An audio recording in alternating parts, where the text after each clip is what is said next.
Hi everybody, Eddie Ficardale here. Look, these are just some wee update videos, and what we're trying to do is just refresh things as we grow and you move forward with us. So in this short video, I'd just like to try and reframe the whole thing about consciousness again. And what I'm going to do is try and put it into some different context here. So sit back, relax, and I hope you enjoy the video. So as a lot of you guys that I've been working with us are already aware, when we talk about the conscious mind, we do know that it definitely has a thing called limitations, and we did take you back to the work of George Miller in the 1950s, and he wrote this famous paper, The Magic Number, 7 plus or minus 2, some limits to your consciousness, where it looked like consciousness is also, as well as having the limitations, it was also a serial processor. So what we mean from this is if all you guys could process up to 9 chunks of information and you've got them sitting here, then what we mean is every time you have a new thought or a new idea, as something new comes into consciousness, then something must leave for space to be made for that. So really it's a bit like a conveyor belt, you know, and I don't know if any of you remember the old game show that used to be on the telly, the Generation game, where you would have items coming on and items actually leaving. So you having knowledge about this brings many benefits to you. So let's sort of look at this in real life. So if you look at the consciousness, you know, bit like a conveyor belt, this is how it works.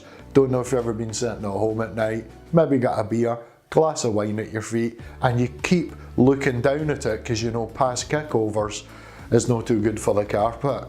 So you keep looking down at your feet and you keep saying to yourself and throwing it on the conveyor belt, remember that beer. Then you get distracted with other things in the conveyor belt, and then you'll look down again and say, remember that beer. And something you can remind yourself about a dozen times, 1 second then you stand up and you kick that beer over. So really what I'm trying to say, as a human being, 1 second you can be conscious of something and the next second it's gone.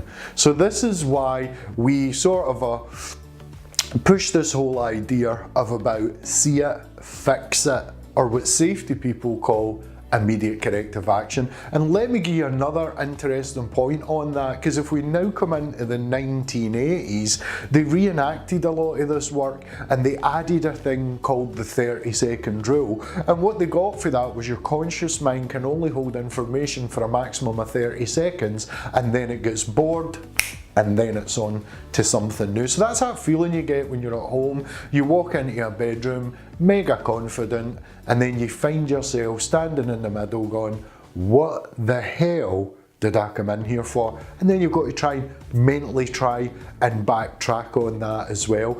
Other things you've got to think about is the effects of anxiety and pressure on concentration or consciousness. You know, I don't know if you've ever need to leave the house in a hurry and you're looking for a set of keys, you can't find them, and you've been backwards and forwards to that table a dozen times, you swear they weren't there, and then you get back one time, they're sitting right in the centre, and you think, right, who done it?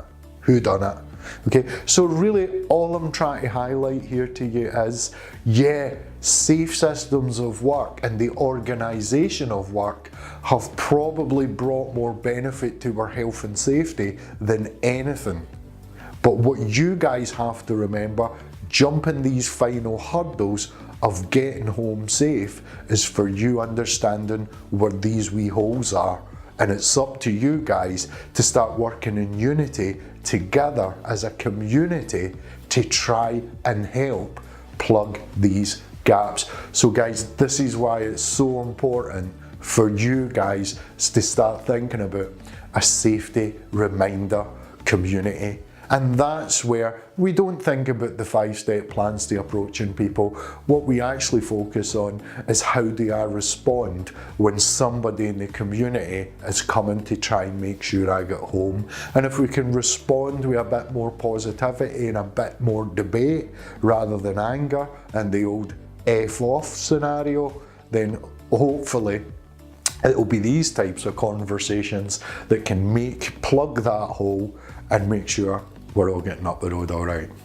Thanks very much for visiting our website, tuning into the video. I hope you find the content interesting and not just applicable for at work, but in many situations. So look, our journey continues. I hope you continue with us.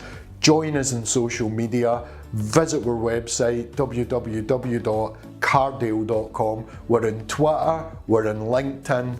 You know, come find us. It'd be brilliant to communicate with you there.